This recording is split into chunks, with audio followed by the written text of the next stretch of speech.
The wedding invitation sat on my kitchen table like a knife. My hands shook as I read my ex-husband's name printed in gold letters. He wanted me there, at his wedding, to humiliate me one last time, because he still believed I was the infertile woman he divorced 5 years ago. I looked at my 5 children playing in the living room, their Korean eyes, their African skin, their laughter filling every corner of our hidden life. And I thought, he has no idea what I became after he destroyed me. Tai Hyun walked into the room, his presence heavy and dangerous, and asked me one question. Do you want him to know the truth? I held the invitation tighter. Because if I showed up with my children, with my mafia husband, my ex-husband would finally see what he lost. But would he also see the danger I brought with me? I remember the exact moment my ex-husband called me worthless. We were sitting in a clinic in Lagos. The doctor had just finished explaining the test results. I couldn't get pregnant. My body wasn't cooperating. The silence in that room crushed me. And then my husband, my partner, the man I thought loved me, turned to me and said, "So you're broken. Not, we'll figure this out. Not, we'll try something else. Just broken." I tried to hold his hand. He pulled away. The divorce came 3 months later. He didn't fight for me, didn't mourn what we had. He just moved on, like I was a failed project, a disappointment he needed to erase.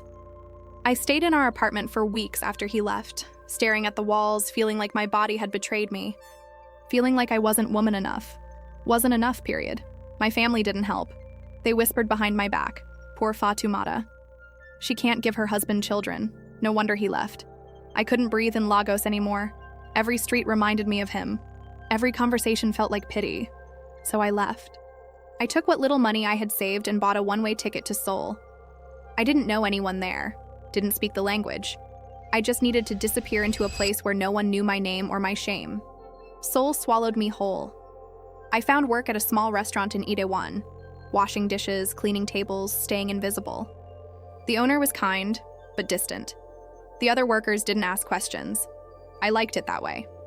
At night, I walked through the neon-lit streets, watching couples hold hands, watching families laugh together, and I felt like a ghost.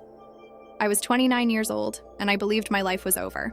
That's when I met him, Tai Hyun. He came into the restaurant late one night with 3 men in black suits. They didn't smile, didn't joke. They sat in the corner booth, speaking in low voices, and everyone in the restaurant went quiet. I brought them water. My hands were shaking, not because I was afraid, but because I felt their power like electricity in the air. Tai Hyun looked up at me. His eyes were dark, sharp, unreadable. But there was something else there too. Something that saw me. Not the broken woman. Not the failure. Just me. He said something in Korean I didn't understand. One of his men translated, "He wants to know your name." I hesitated. "Fatumata." Tai Hyun repeated it slowly, like he was tasting the syllables. Then he smiled. Not a friendly smile, but something dangerous and curious. He came back the next night. And the night after that. Always alone. Always sitting in the same corner booth. Always watching me. I should have been scared. I should have recognized the danger. But I was so tired of feeling invisible that I let myself be seen. One night, he spoke to me in broken English. "You are sad," he said. Not a question. A fact. I nodded. Why?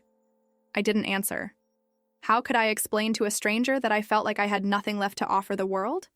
He reached into his jacket and pulled out a small envelope. Inside was cash, more than I made in a month. "For you," he said. I tried to refuse. "I can't." "You can." His voice was firm, final. "You deserve more than this place." I took the money because I didn't know what else to do. And that's how it started. Tai Hyun didn't just give me money, he gave me attention, protection. A strange, twisted kind of care that felt more real than anything my ex-husband ever gave me. I learned later what he was. A boss in one of Seoul's most powerful crime syndicates. A man who controlled territories, businesses, lives. I should have run. But I didn't. Because when Tai Hyun looked at me, I didn't feel broken anymore. And then one night, he kissed me in the rain outside the restaurant. And I knew I was falling into something I couldn't escape. Tai Hyun's world was beautiful and terrifying. He took me out of the restaurant. gave me an apartment in Gangnam, bought me clothes I'd never dreamed of wearing. But he also showed me the darkness. The meetings in basements, the men who bowed when he entered a room, the phone calls in the middle of the night that made his jaw tighten with rage. I didn't ask questions. I just stayed close to him, grateful that someone wanted me. We spent months in this strange, intense love affair. He was possessive, dangerous, gentle only with me. He told me I was the first woman he trusted, the first person who didn't want something from him. I believed him, and then my body started changing. At first, I thought I was sick. Nausea, exhaustion, dizziness. I went to a clinic alone, expecting nothing. Expecting another doctor to confirm what I already knew. My body didn't work the way it should. But the doctor smiled at me. "Congratulations," she said in careful English. "You're pregnant." I laughed. I actually laughed in her face. "That's impossible," I said. "I'm infertile." "The tests in Lagos?" "The tests were wrong," she interrupted gently. "Or your body changed. It happens sometimes." I stared at the ultrasound screen, and there they were. 5 tiny shapes, 5 heartbeats, quintuplets. I couldn't breathe. The doctor kept talking. Something about high-risk pregnancy, about needing special care, about how rare this was, but I couldn't hear her. All I could think was, my ex-husband was wrong. I wasn't broken. I was carrying 5 lives inside me. I left the clinic in a daze. I walked through the streets of Seoul, my hand on my stomach, tears streaming down my face. But the joy didn't last. Because I realized something terrifying. I was pregnant with the children of a mafia boss. What kind of life could I give them? What kind of danger would they be born into? I thought about Tai Hyun's world, the violence, the enemies, the constant threat. I thought about the men who glared at me when I walked beside him. I thought about the whispers that I was just another woman he would discard. What if he didn't want these children? What if he saw them as a weakness? I didn't tell him right away. I couldn't. Instead, I watched him carefully. I studied the way he handled his business, the way he eliminated threats, the way he showed no mercy to people who betrayed him, and I became terrified. One night, he found me crying in the apartment. "What's wrong?" he demanded, kneeling in front of me. I looked into his eyes, those dark, unreadable eyes, and I almost told him, but fear stopped my voice. "Nothing," I whispered. "I'm just homesick." He pulled me into his arms, and I felt safe for a moment. But I knew I was lying to the most dangerous man I'd ever met, and lies in his world didn't end well. 2 weeks later, I overheard him on the phone, speaking in rapid Korean, and I heard him say something that made my blood freeze. "If she becomes a problem, we eliminate her." I didn't know if he was talking about me, but I couldn't risk staying to find out. I packed one bag in the middle of the night. Tai Hyun was at a meeting across the city. I had maybe 3 hours before he came back. My hands wouldn't stop shaking as I threw clothes, documents, and the little money I had saved into a single suitcase. I was 4 months pregnant. My stomach was starting to show. I couldn't hide it much longer. I had to leave. I called a taxi to take me to Incheon Airport. The driver didn't speak English, and I was grateful. I didn't want to talk, didn't want to explain. At the airport, I bought a ticket to Accra, Ghana, far from Seoul, far from Lagos, far from everyone who knew me. I sat in the terminal, my heart pounding, waiting for Tai Hyun's men to burst through the doors and drag me back. But no one came. The flight was 14 hours. I barely slept. I kept my hand on my stomach, feeling the flutter of movement inside me, and I whispered to my babies, "I'm sorry. I'm so sorry." Because I was running from their father. Because I was terrified of what he might do if he knew they existed. When I landed in Accra, I felt like I could finally breathe. I found a small apartment in a quiet neighborhood. I used a fake name. I stayed off social media. I became invisible again. The pregnancy was hard. Carrying 5 babies drained every ounce of strength I had. I was constantly exhausted, constantly in pain. But I was also determined.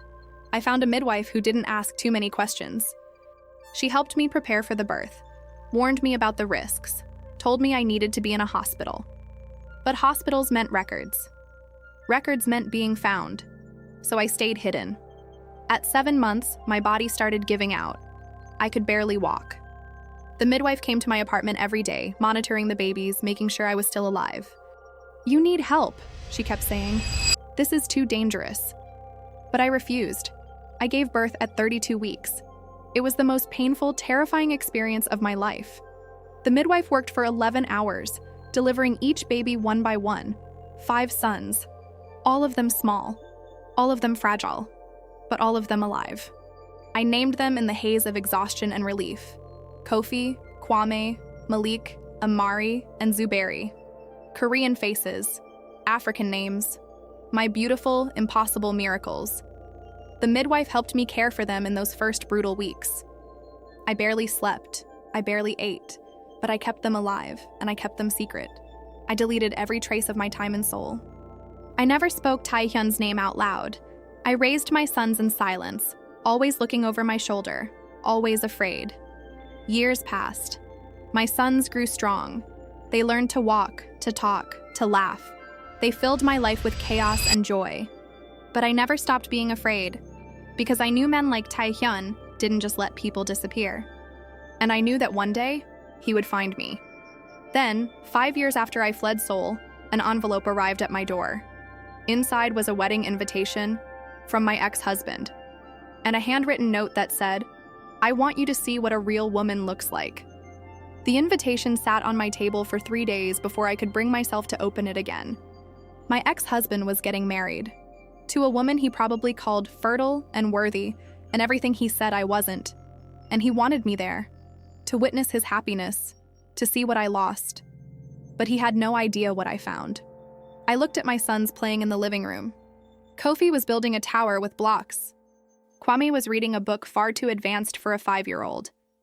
Malik and Amari were wrestling on the carpet, laughing so hard they could barely breathe. Zuberi sat beside me, his small hand on my knee, watching his brothers with those dark Korean eyes that looked exactly like their father's. 5 sons, 5 miracles. 5 pieces of my heart walking around outside my body. Raising them alone in Ghana had been the hardest thing I'd ever done. Those first years were a blur of sleepless nights, endless feedings, and constant fear. I worked from home doing freelance translation work, my languages from Lagos finally useful for something. It barely paid enough, but I made it work. I never hired help, never let anyone get too close, because every stranger was a potential threat.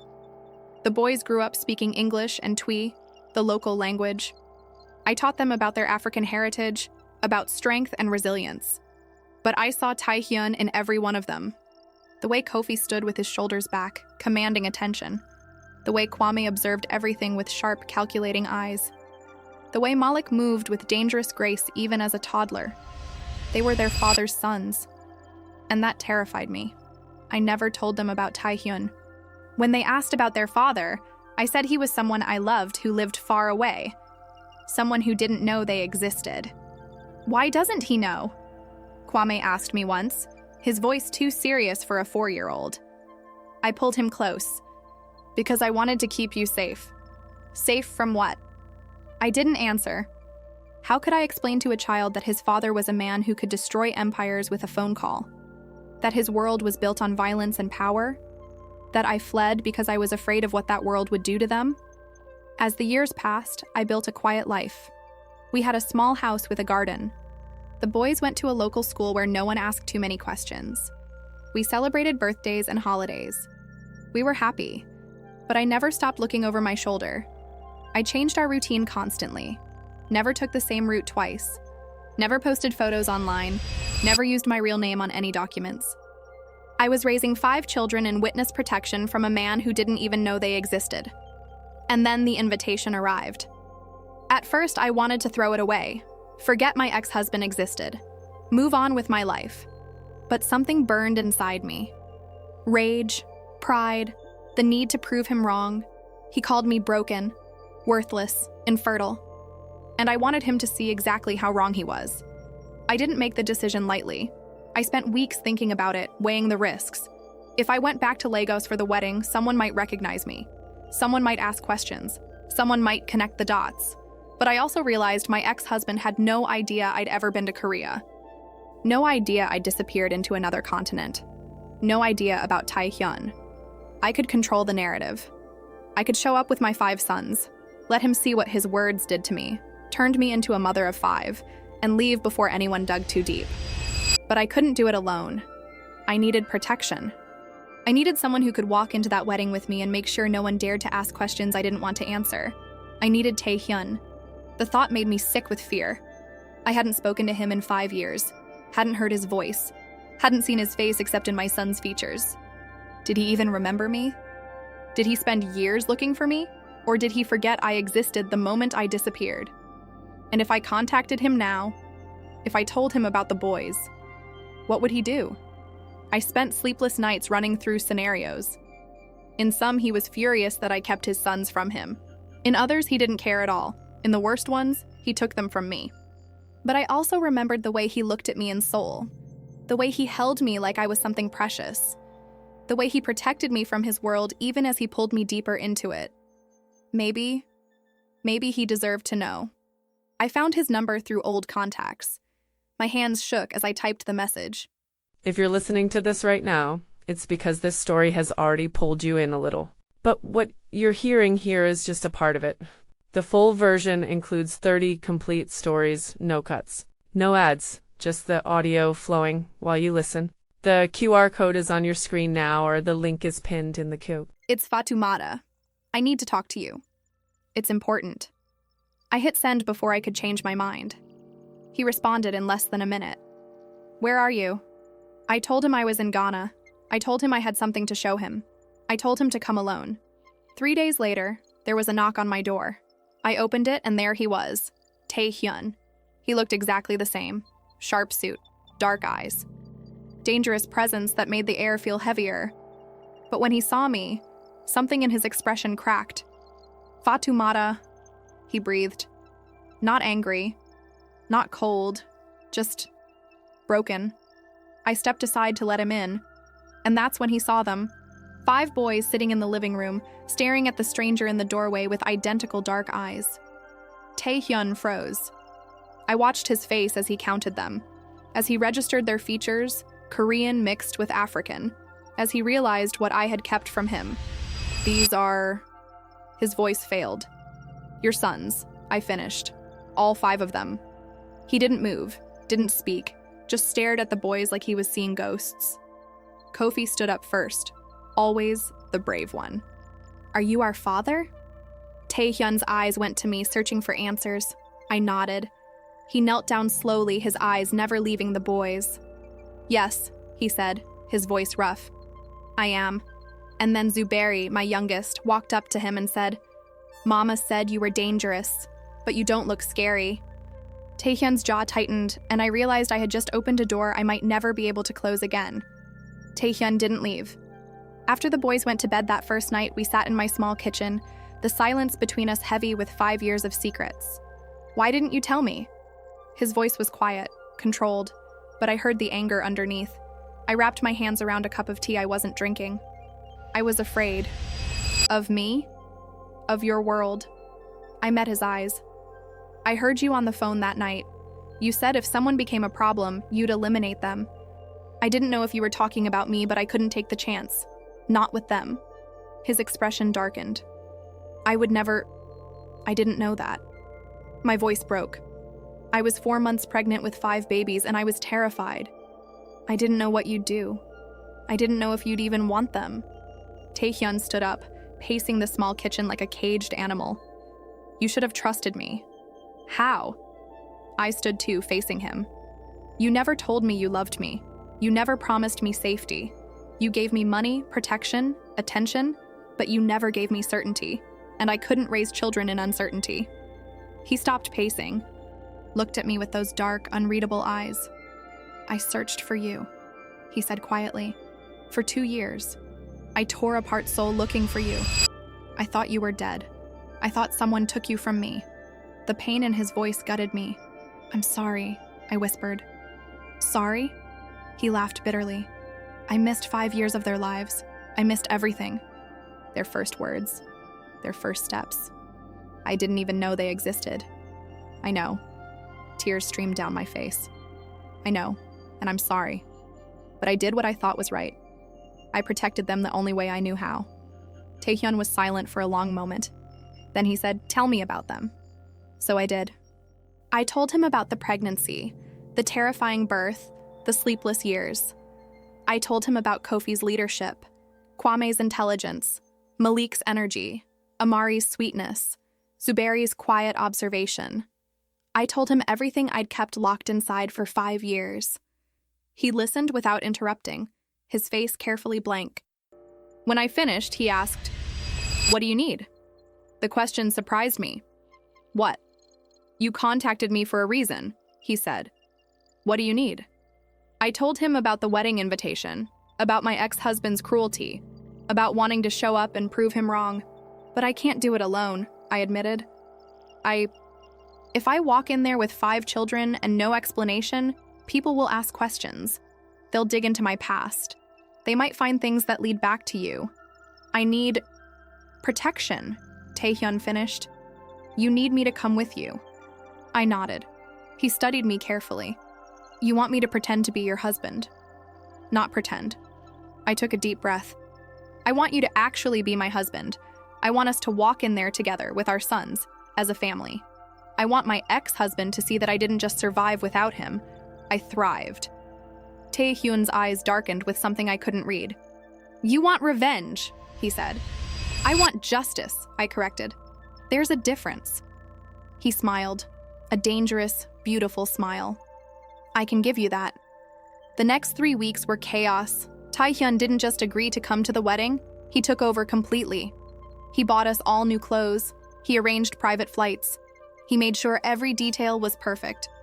But more than that, he spent time with the boys. I watched him teach Kofi how to stand with authority. Watched him play chess with Kwame.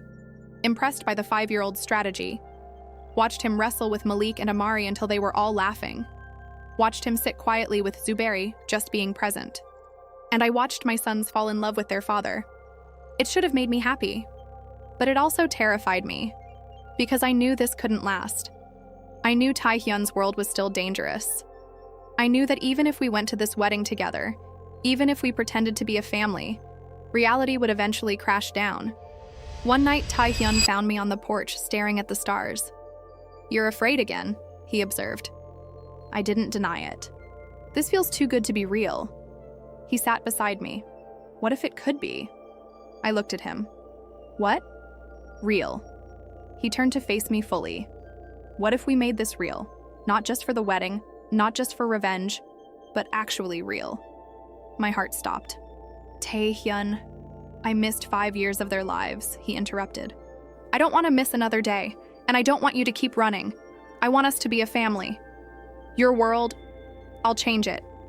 His voice was firm. "I'll make it safer. I'll protect them. I'll protect you. Just stop running from me." I wanted to believe him. God, I wanted to believe him so badly. But I'd been hurt before. I'd been called worthless before. I'd been left before. "If I do this," I said slowly, "if I let you into their lives completely, you can't leave. You can't decide one day that this is too hard or too complicated. They need stability. They need certainty." "I'm not him," Tai Hyun said, reading my thoughts. "I'm not your ex-husband. When I commit to something, I don't walk away." He pulled a small box from his pocket. Inside was a ring. Simple, beautiful, terrifying. "Marry me," he said. "Not for revenge, not for the wedding. Marry me because I love you, because I love them, because I want to spend the rest of my life making up for the 5 years I lost." I stared at my vision blurred. I whispered, "I just didn't know how to say it, but I'm saying it now." The wedding was in 3 days, and I realized that walking into my ex-husband's ceremony as Tai Hyun's wife would change everything. But what I didn't know was that someone from Tai Hyun's past was also invited to that wedding. Someone who knew exactly who he was.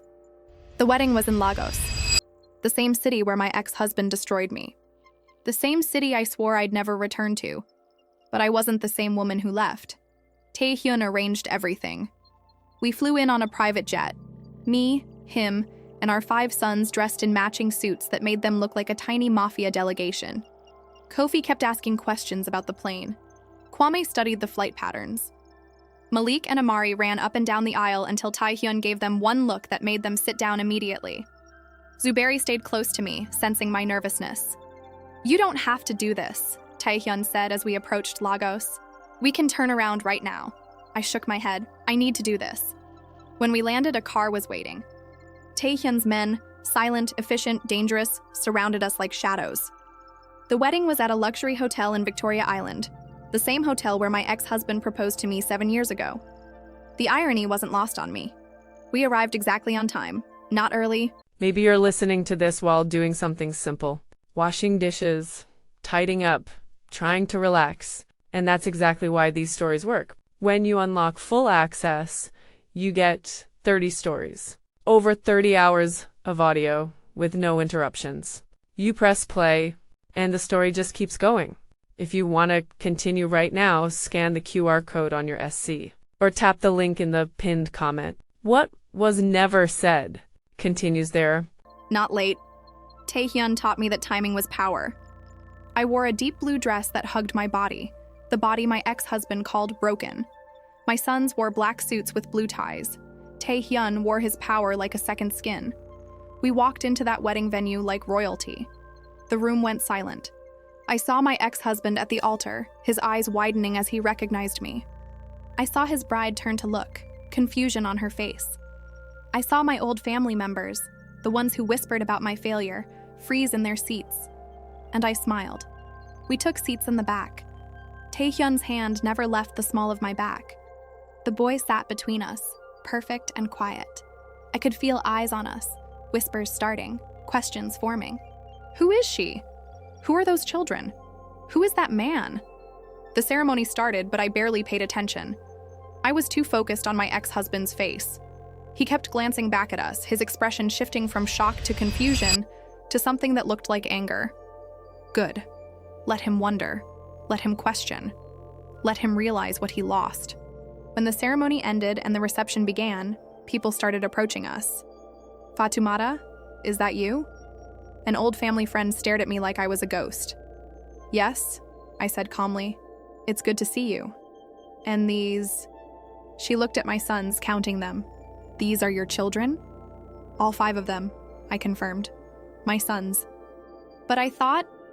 She stopped herself, glancing at Tai Hyun. "I thought you couldn't." "I was told I couldn't," I corrected. "I was told many things that turned out to be wrong." Tai Hyun stepped closer, his presence making the woman take a step back.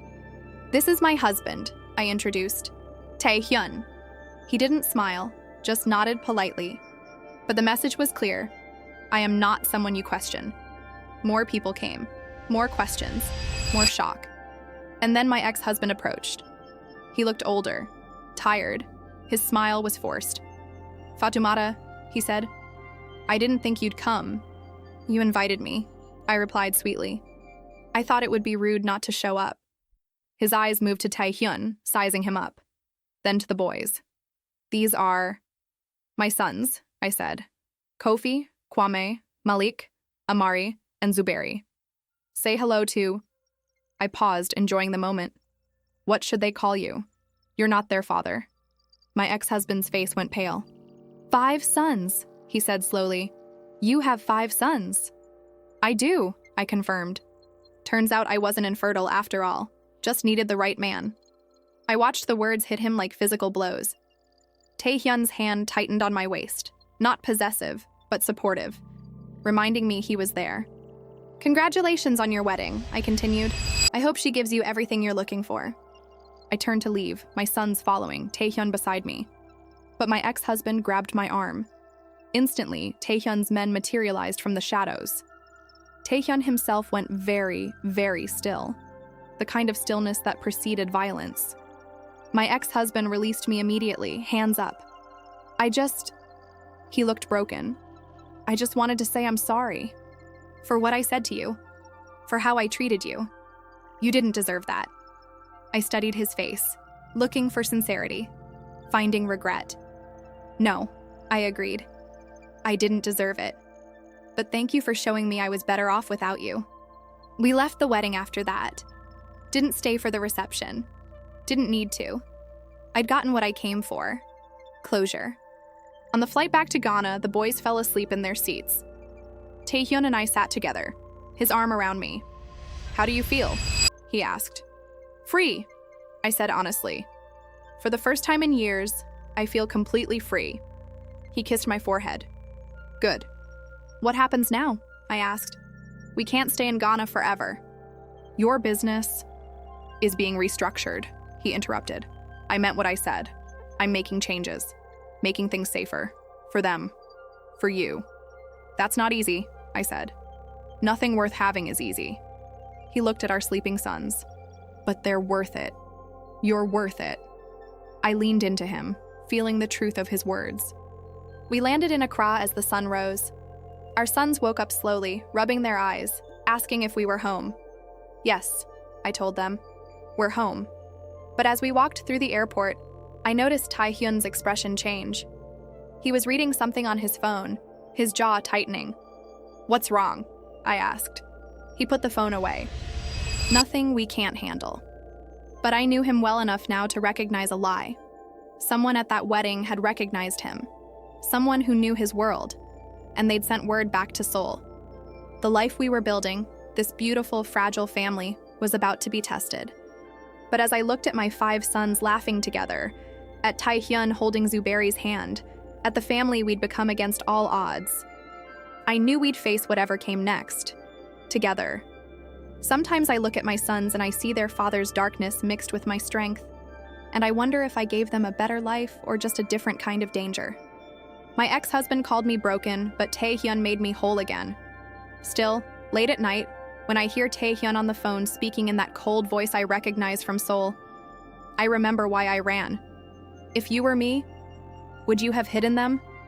Or would you have trusted love over fear from the beginning? Can a mafia man ever truly leave his world behind? Or does the world always follow?